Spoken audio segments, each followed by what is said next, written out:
Good afternoon and welcome to the NARUC Grid Data Sharing Framework webinar. We are happy to have you all join us today. Today's webinar is being recorded. We will ask you to enter questions in the Q&A box at any time. There are a number of us who are facilitating the webinar today, and we'll be happy to look for your questions and answer them throughout the webinar, in addition to a planned Q&A session at the end. We are here today because NARUC has just released a new series of resources on grid data sharing, a framework, a summary of current practices, a playbook, and we're looking forward to walking you through those through the course of today's webinar. These are the result of a 2022 and 2023 initiative focused on supporting states, utilities, and DER providers in understanding options and trade-offs related to sharing various types of grid data and information. And during today's webinar, we will share the resulting resources.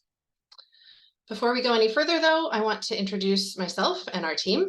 I'm Danielle Sass-Burnett with the National Association of Regulatory Utility Commissioners, NARUC, and Senior Director for the Center for Partnerships and Innovation, which is the technical assistance team for commissioners and commission staff across the country.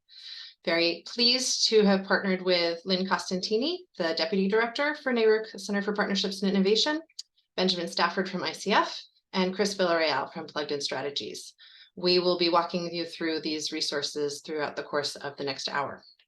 We also, of course, want to thank the U.S. Department of Energy, both the Office of Electricity and the Office of Cybersecurity, Energy Security, and Emergency Response, better known as CSER, which funded the work that you are going to hear about here today.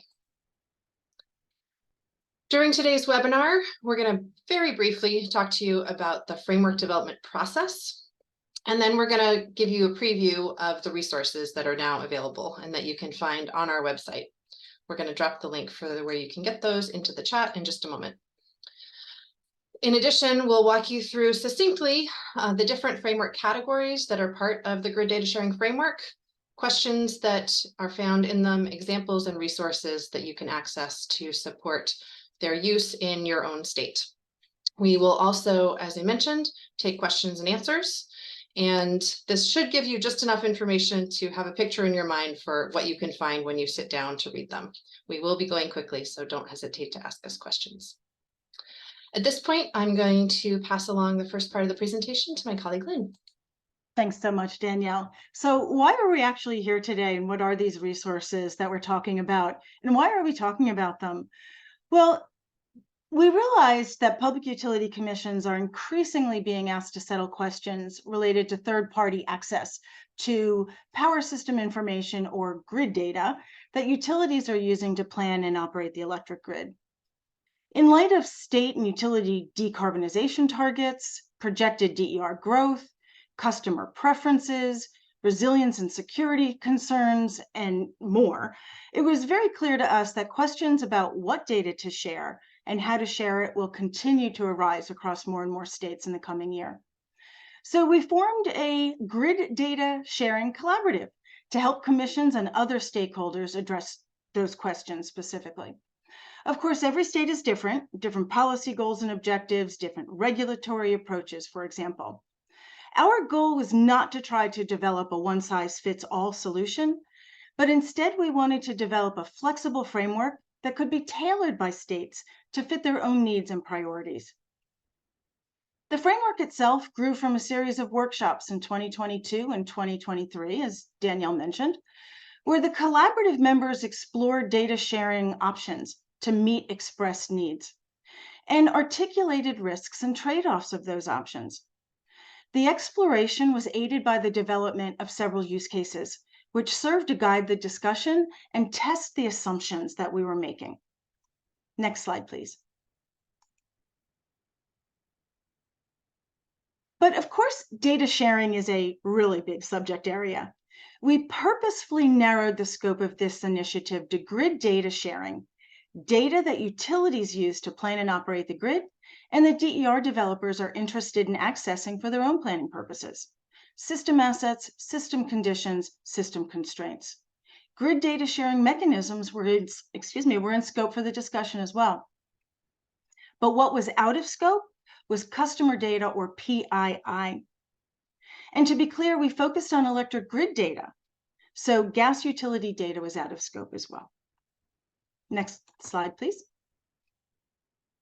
This is the picture of the process map that this project team that was just introduced to you used to manage the project. It broke down the project into discrete tasks that really kept us on track. It also helped us keep our goals in mind. Note that as we were building the framework, we also built in activities aimed specifically to test the framework and validate its usefulness with other experts who were not part of the collaborative. Next slide, please, Danielle. And as I noted, we formed a collaborative, a team of people from across the spectrum of stakeholders, commissions, utilities, DER developers, cybersecurity experts, and others, all volunteers who agreed to lend their experience and skills to address the grid data sharing challenge. We thank each of them for their time and invaluable contributions to this initiative. So now it's time to turn our attention to the work the collaborative developed. I'll turn it back to you, Danielle. Thank you, Lynn. So I'm going to briefly walk through the major 4 resources that we produced as a result of the collaborative over the 2022-2023 timeframe. First is the summary of state practices. This includes information from 20 states and more than 40 utilities who already have considered whether to make various grid data available, either through public or non-public but accessible forums. In this, you can find commission orders that are relevant. You can also find information about utilities that have put up various hosting capacity maps or interconnection data, even if they are not the result of a commission order. We also cover various distribution grid asset information, and this publication is downloadable on from the web page that I dropped into the chat. It's a good starting point for understanding what's happening across the country. Next is the framework itself. The framework itself is divided into 7 categories.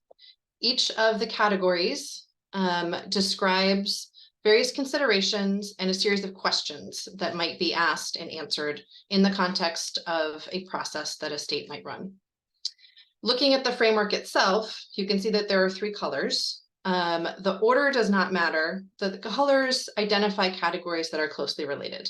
And it was through discussions in the collaborative that members identified that a couple or a few of these different categories really often go together and end up synced up, and they might be considered in different orders, but often together. What you can see on the right-hand side is just a snapshot of the beginning of one of the pages of the playbook that describes both the category, a short description of what it really is, and what those key questions are and where it falls within the broader framework itself. The framework is a framework, though. It is not a process, and it doesn't dictate a process. Each state is going to use whatever process is appropriate for them and available to them based on their jurisdiction, their different mechanisms that are in place, and the context and environment of the stakeholders who are participating. The framework does aim to support decision-making about whether and which data to share. The information might not be needed in every category before decision-making happens, though, and certainly not every question is going to be an area of contention, agreement, disagreement, or even necessarily important to an individual state. But we provide all of them so that, as Lynn said, they can be customized by a commission, a set of stakeholders, a utility. The focus of the framework is that decision-making. It's not on the implementation of the grid data sharing. There are other resources available on implementation, and that could be also a future phase of this work. And finally, we think it's really important to highlight that the results and the outcomes of a process that might leverage the framework will vary by state. Every state has its own policies, its own jurisdiction, its own goals, its own priorities. And so the same information, were that to be available for every single state, could result in a different set of decisions at the end. The framework is described in more detail in a playbook. The playbook is, table of contents is shown here on the left. And I think that I'm going to hand it over to Lynn to talk through this a little more detail. Thanks, Danielle. I had to find the unmute button. As Danielle described, the framework is really a flexible structure for collecting, examining, and documenting information to guide decision-making related to sharing of grid data. I'll note that the Grid Data Sharing Playbook was developed specifically to guide users through how the framework can be applied. The playbook has 3 distinct sections, as you can see on the slide here. The first section provides details about each of the framework categories and goes into those question prompts to aid in the information gathering relative to each category. The next section provides information about how to actually use the playbook. So it is non-prescriptive guidance for how a Public Utility Commission might employ this template, if you will. This section also discusses some potential implementation challenges and possible solutions. Again, it is not prescriptive. And lastly, the last section contains use cases that the collaborative created to help fashion the framework and ensure its usability in a realistic setting. Next slide, please. Again, the use cases in the playbook were developed by the NARUC Grid Data Sharing Collaborative participants during those in-person workshops that we held in 2022 and 2023. These use cases really helped guide the discussion from which the framework eventually took shape. These use cases also served to help test the applicability of the framework throughout the development process. And lastly, the use cases offer examples of the types of information that collaborative participants thought would be really helpful to answer the prompt questions in each of the framework categories. And they can be viewed as templates for a jurisdiction to follow, to collect the data, organize the data, and help reach a decision on whether or not grid data should be shared, and if so, how it might be shared. Next slide, please. So now we're going to take a deeper dive into those resources and really demonstrate how they work together. Remember, the framework is not a process. Although we will be walking through each category, it does not imply that the order in which we present the categories is the order that commission should follow. A commission can start anywhere that makes the most sense for it. Nor does a commission have to address each category to reach a decision on grid data sharing, as Danielle noted. So with that, I'll turn over the microphone to Chris Villarreal to start walking us through the framework. Thank you, Lynn. So as Lynn said, this can be followed in any particular order. So we are going to start for today's discussion with the use case. And the use case category can be thought of as documenting the what and why to show the relative context and points of view that help anchor in-depth examinations of grid data sharing issues. The framework provides questions and prompts that may be helpful to guide narrative development. So for example, what is the scenario being envisioned? Why is the data relevant? And what type of entities would need access to this additional electric utility data for this particular scenario? So if we go to the next slide, we'll show how the use case examples provide the reader an example of how a use case would look. So here, during the and as well, these use cases were developed during the collaborative. So for this particular example, the participants of the workshop noted that there can be some level of consistency across multiple use cases. What you may find is that there are similar sets of grid data that is commonly used for a variety of actions, including, for example, in this case, hosting capacity analysis, interconnection requests, and distribution grid investment planning. So again, this is a recognition that even across use cases, the grid data may have multiple applications. And if we go to the next slide, I'll hand it over to Benjamin. Thank you. The next category in the framework is state priorities, and this is intended to capture a snapshot of relevant state goals, policies, authorities relevant to the use case and to data sharing. We all know that anecdotally and experientially that jurisdictions have unique policy priorities that impact grid data sharing policies. These may include important legal, institutional, financial market, and other strategic considerations. Grid data sharing may play a role in helping jurisdictions meet broader goals or policy objectives. The framework category in the questions here attempt to provide a straightforward way to assess and document current policy drivers and legislative authorities of respective institutions or agencies, some of the opportunities and challenges that may be unique to a jurisdiction. Of course, these policies do change over time and may impose new challenges as grid data uses evolve. But you'll see some of the questions here. What existing state policies and state goals are relevant to the use case that we're discussing? What authority and jurisdiction does the Commission or other relevant agencies have on this topic?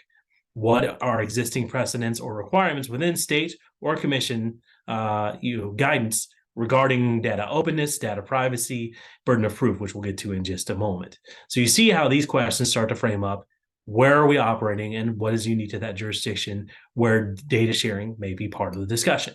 We can move forward to the next slide. You'll see the considerations here. What are the state goals and policies, which we just talked about? What are the jurisdiction and institutional alignments? And I want to pause here for a moment to talk about burden of proof, which came up during our collaborative discussions. Jurisdictions may differ as to which party has the burden of proof or onus to demonstrate reasons for or against grid data sharing. For some jurisdictions, data is not currently shared by utility may require a request from the utility from a third party from another entity. And that requester may have the burden of proof to ensure that the new shared data is appropriate for sharing. Alternatively, other jurisdictions may presume data openness such that a utility or other entity must provide evidence or reasoning as to why data should be protected or sharing should be limited. Still, other jurisdictions may just have open questions. There may be an open investigation necessary into grid data sharing to focus the parties on some of the critical issues. You may also want to consider some of the regulatory mechanisms that are available to the Commission and what they've historically used for grid data sharing or data sharing issues. Last point I would look at here as well is critical electric infrastructure information protections. Entities at both state and federal levels develop policies that impact or may inform state level activities. For example, the federal agencies like FERC, the Federal Energy Regulatory Commission, the U.S. Department of Defense, the National Electric Reliability Council, Department of Energy, and others continue to assess potential impacts and risks, which we'll get to later, related to energy electric infrastructure. NARUC does collaborate with those federal agencies to enable better coordination between state and federal regulatory authorities on these kinds of topics. And what you see here is we laid out profiles that say this is what a state policy set of questions may look like. So the next triangle deals with current practices, requests, and options. So what this step looks like is this is the opportunity to document current grid data sharing practices, including the scope of data currently being shared, who's providing the data and to whom, and under what conditions data are currently shared. Having those questions can then help regulators provide a starting point for conversations around what data is currently being available and what data is not available or cannot be shared. New requests for grid data, changes in state policy, advances in technology, and other factors may trigger these initial assessments or reassessments as appropriate. So as you look here, you can see a number of questions that are there to help regulators and other stakeholders determine what is currently being done in the given jurisdiction. For example, we have what data are available and by when. Another question which we asked amongst ourselves is data plural or singular? So determining whether data is plural or singular will go a long way to helping figure out the best way to attack these questions. That is slightly facetious. But be that as it may, the point is that it's an important part of the process to make sure that whatever is being done today, that you capture that. So that as we move forward into talking about the use case, you can see, go to the next slide, please. You can see where it has captured what is currently going on. So it is important then to consider what is currently being done, what data is currently available, who has access to it, how is it being used, and who is involved in converting the data into a shareable format. So knowing these details, such as what's identified here, such as data availability, data quality, data accuracy, data location, which means where is the data stored, and data accessibility, who can access the data, are really important questions that need to be asked to facilitate conversations around how to access data, who should then have access to it, and ensuring that the data being sought is the data that is being needed to support whatever use case is being discussed. Next is desired outcomes. It's important to articulate the expected benefits of sharing grid data, either generally or within the context of a given use case or state policy driver. And this provides valuable insights to regulatory decision makers. Such benefits, the desired outcomes in our framework parlance, may be understood broadly as the public interest motivations for sharing data. They can be qualitative expressions of anticipated value creation from grid data sharing in broad terms, or they can be rooted in relevant quantitative analysis. And you'll see some questions on your screen there. What are the intended benefits enabled through the sharing of electric utility grid data? What would the use case scenario look like if successful data sharing were in place? What would be the public interest motivation for data sharing to support this use case? Go to the next slide. And you'll see an example here from the enabling non-wires solutions use case that's available in the playbook and this came from our collaborative effort. The idea here is to articulate the core desired outcomes.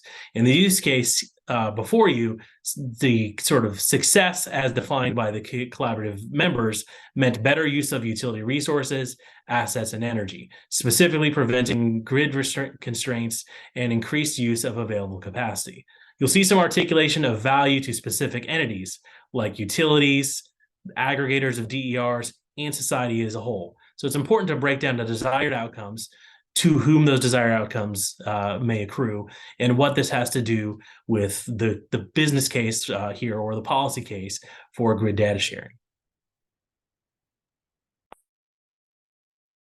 And because we haven't done enough detailed discussion on these topics, let's actually go into data details as the next triangle for our framework.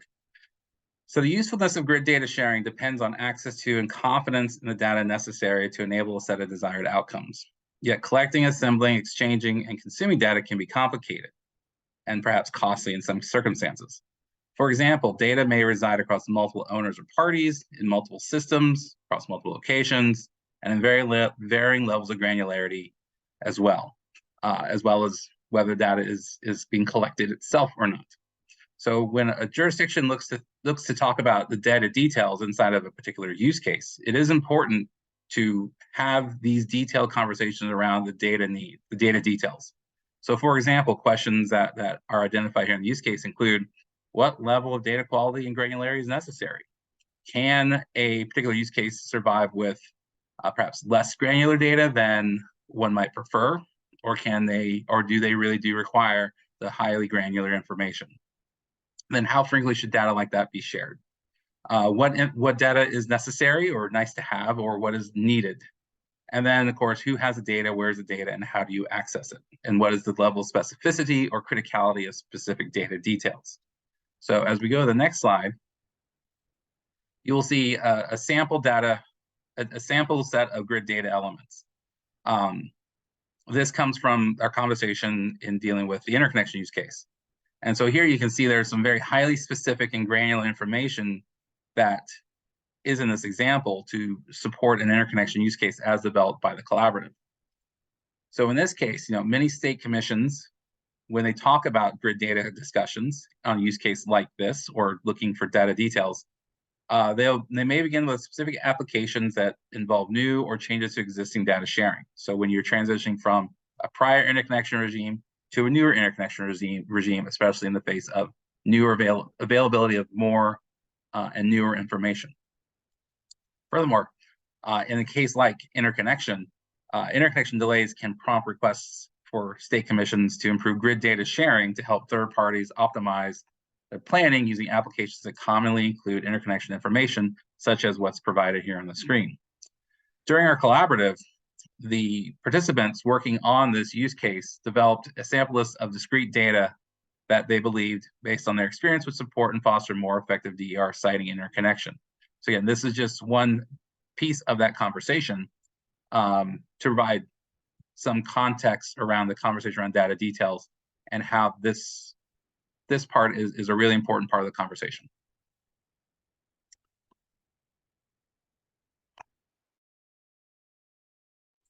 as I forget to unmute myself. Next, we'll go on to potential impacts. A large part of our discussion in the collaborative had to do with potential impacts of if grid sharing may or may not go wrong. Potential impacts refers to whether sharing additional grid data details beyond current practices introduces some kind of risk and increases the likelihood of negative outcomes. Risk and consequences are frequently cast in terms of the likelihood of a negative event happening and the scope and severity of harm that that event may cause. Risk is often cited as an impediment to grid data sharing, particularly in front of commissions, so thorough consideration of the topic is warranted. Risk itself refers to the potential of an unwanted outcome that results from an incident, event, or occurrence as determined by its likelihood. Risk mitigation is an action or actions that folks take to minimize the likelihood of negative impacts. Consequences, negative impacts are all a function and sort of magnitude and duration as well. We got into all of these types of topics, and this led to the set of questions on your screen. To whom do the risks accrue? Does that accrue to the utility? Does that accrue to a third party? Does it accrue to customers? What grid data elements are associated with those risks? What are the consequences of risks and who would be harmed? Does sharing specific data elements realize the risk? What other things would need to occur to recognize and deal with some of these potential consequences? Are there specific data elements that relate to other already shared data that there's incremental risks as we go forward? These are really tough and wrangling questions. And what we ended up finding out, which forwards to our next slide, is there are often common categories of risk that we discussed. This is an example that's in the playbook, and this resonated with our collaborative members. This had to do with the UK's approach. The extent to which data sharing may lead to negative consequences is a debated question, and we leverage these concepts developed by the UK's Energy Data Task Force. The UK experts identified 4 clear risk areas of sharing grid data and energy data more broadly. Those included risks associated with consumer privacy, negative consumer impacts, security, including cybersecurity, and commercial risks. The collaborative participants developed sort of a robust set of possible threats and vulnerabilities related to grid data sharing and tested these 4 risk categories from their work. Those participants thought that these categories were pretty helpful in helping the group define potential impacts and then think through ways to think about mitigations, which sort of get to the next area. And that brings us to data sharing tactics, the final part of the framework, and probably my favorite conversation part of developing this framework. So what data sharing tactics addresses are the activities that can be implemented to mitigate vulnerabilities and or reduce potential impacts from grid data sharing. In this context, mitigation tactics focus on understanding the extent to which sharing grid data will increase the likelihood of negative events on the grid. State regulatory authorities also often decide the extent to which limiting grid data sharing might lessen potential impacts and consequences. A variety of risk mitigation tactics are common across industry to address these risks and to address the risk of grid data sharing. How grid data sharing is implemented could minimize some risk, possibly to an extent acceptable to regulatory commission stakeholders. So one of the reasons why this is one of my favorite categories, because as you look at these questions, it's really about trying to solve how do you address the risks? How do you solve making data available or not making data available? And what are the conversations that need to take place around those questions? So in order to address the risks through these tactics, you can ask what type of relevant standards are out there that can help the regulator, the utility, or the person seeking the data to minimize any of these risks that may have been identified. Then what are the costs that may be needed to address these risks? Who would then bear the costs? And then finally, the reason why it's really the fun part for me is what happens if the mitigation techniques result in, what are the results of the mitigation tactics? So in some cases, it may be that the tactics then make it not possible to share the information. So here's where the regulator and the stakeholder really need to figure out through the framework, how do you implement these overarching policies at that point in time? So if we go to the next slide and we look at an example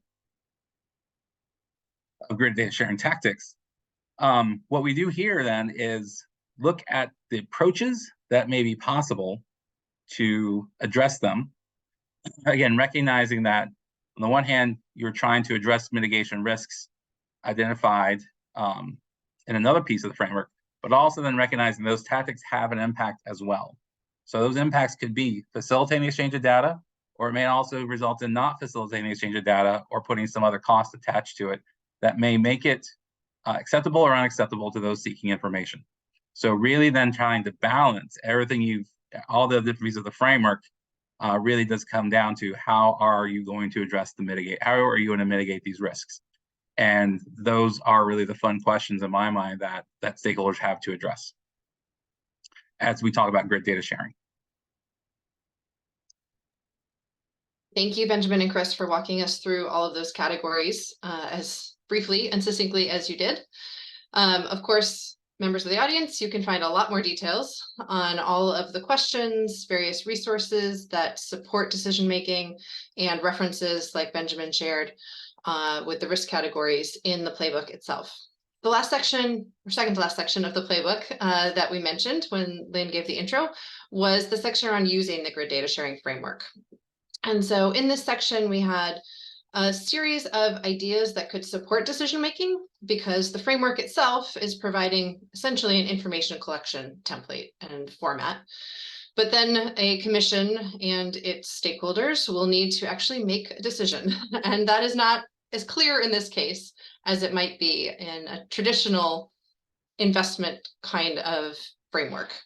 So some of the ideas that the members brought forward for consideration by users of the framework are cost-benefit analysis, weighting different decision options and perhaps ranking the different options to proceed with, focusing on priority goals in the sea of many potential priorities, benchmarking different options and looking to see what other utilities, jurisdictions, et cetera, have done around various questions where there might be contention.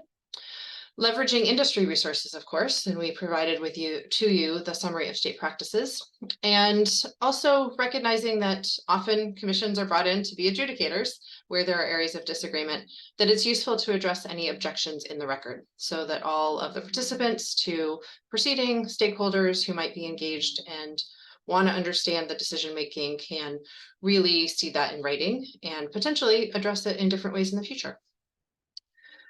There is a second section in the using the framework portion of the playbook around potential implementation challenges. As I mentioned earlier today, the focus was on decision-making and what kind of information does a commission need to make decisions. Certainly, understanding to some degree what the implementation might look like is an important factor in decision-making, but we did not address the ultimate implementation of data, in fact, being transferred from one party to another.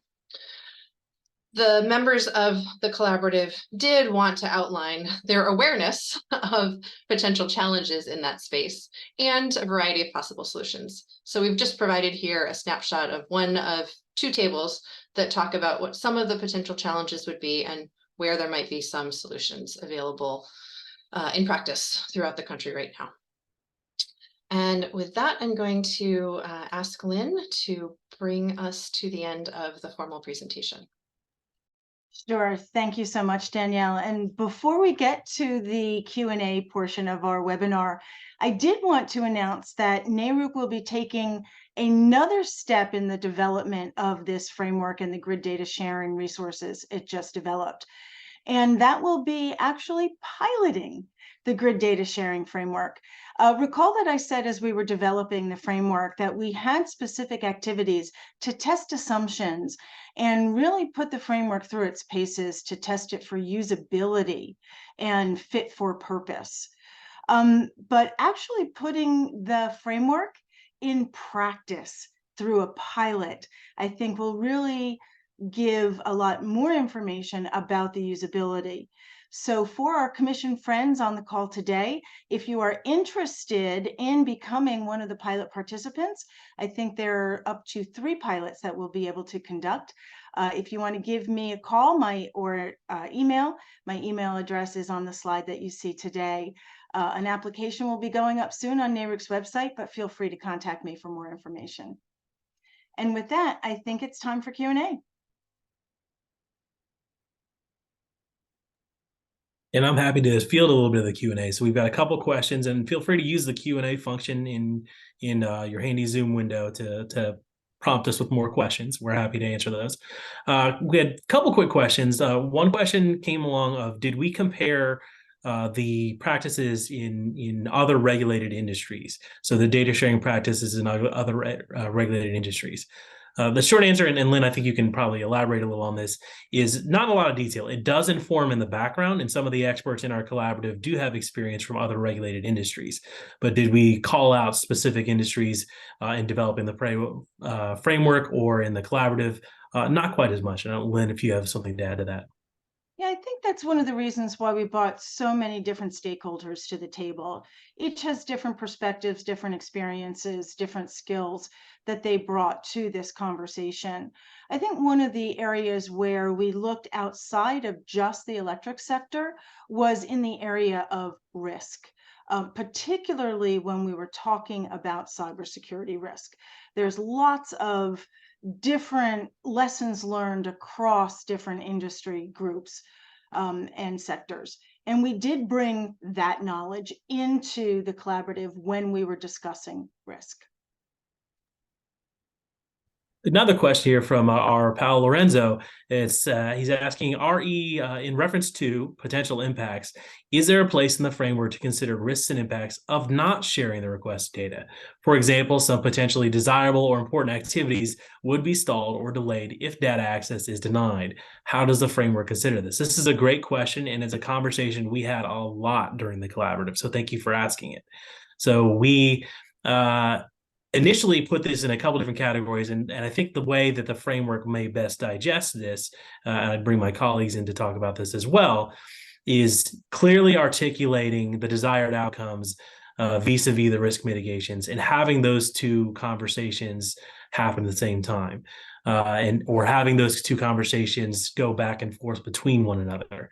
If you are declaring desired outcomes that then are not achieved because of the choice to not share that data, that needs to be talked about explicitly. So our framework kind of does allow for some digestion of that. We actually thought when we were putting some of this together, where does that question best fit? How do you sort of prove a negative, or what are the impacts of not sharing? And that question came up a lot from collaborative members. I'll just add to your note, Benjamin, and say there is an explicit question that states that exactly in the framework. What would be the potential for not achieving the outcomes that are desired? And is grid data sharing essential to achieving those outcomes? So that is laid on the table very explicitly. Exactly. Yep. There's another question from Hillary here about, could this framework apply to the transmission grid, including constraints on the grid, including the cause of constraint and next limiting element? This focus did not look as much quite on the transmission grid due to some jurisdictional boundaries, and we wanted this to be sort of more squarely, I think, in the commission realm, and transmission gets a little bit mixed. There are also a lot of critical energy infrastructure information rules and regulations at the transmission level that are handled by RTOs, ISOs, and other jurisdictions, some of the federal jurisdictions as well, if other folks want to weigh on that as well. I think this is scalable and the questions still apply there, but we did not imagine applying in that scenario quite as much in this development of this framework.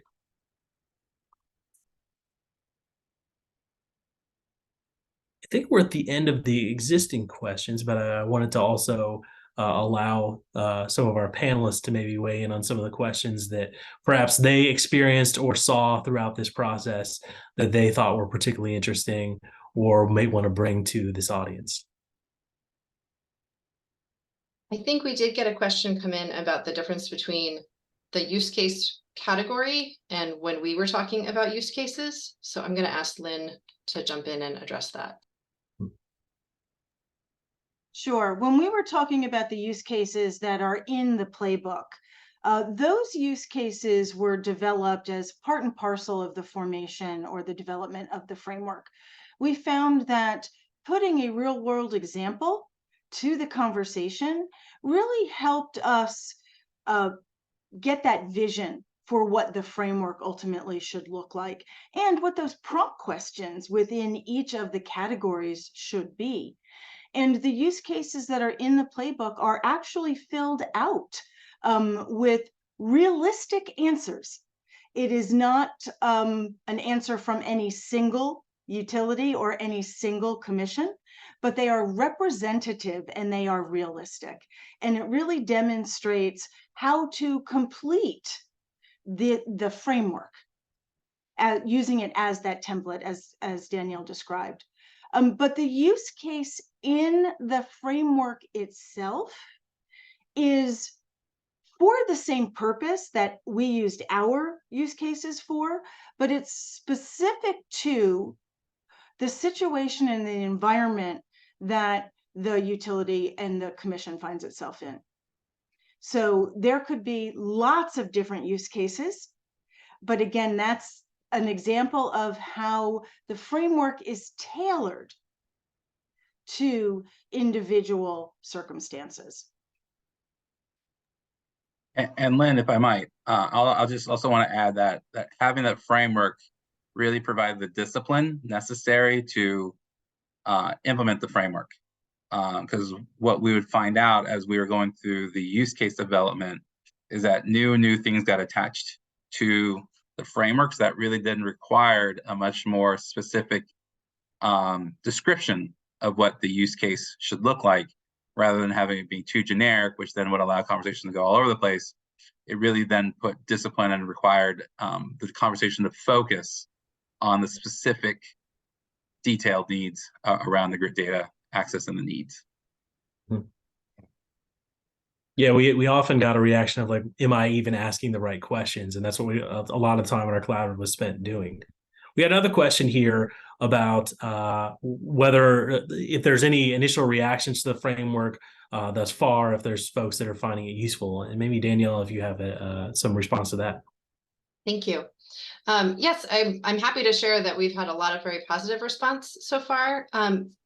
And explicitly, we in fact demonstrated the framework and did 2 simulations. One was in May of this year, and the reactions and information that we got, the requests for clarification that we got in that simulation with a group of about 50 to 60 people, including at least half utilities, influenced the final version of the framework and the playbook and helped us refine some of the questions that the collaborative members were really intending to ask and get our wording quite right. And then just last month at the NARUC annual meeting, we had an opportunity to do a simulation again. And so for that one, we had about 60 or so people, and they got into groups and role played different stakeholders, utilities, DER providers, customers, commission staff, of course, commissioners, cybersecurity experts, and worked through the various aspects of the framework and answered the questions in their role, given a state profile and a set of existing circumstances. And we're able to use the questions from the playbook to reach various decisions and identify areas where they had agreements, they could find a compromise path forward, or where there were significant disagreements and they would need some kind of an adjudication or a much more significant process to get to the bottom of what path would make sense for their state. So those demonstrations are something that would be the kinds of things we could do as part of the pilots, though that'll be real world and an opportunity to support an individual state and a set of stakeholders and utilities. But we would love to do it again. And I'm happy to have folks reach out to Lynn or to me if you want to talk about doing that.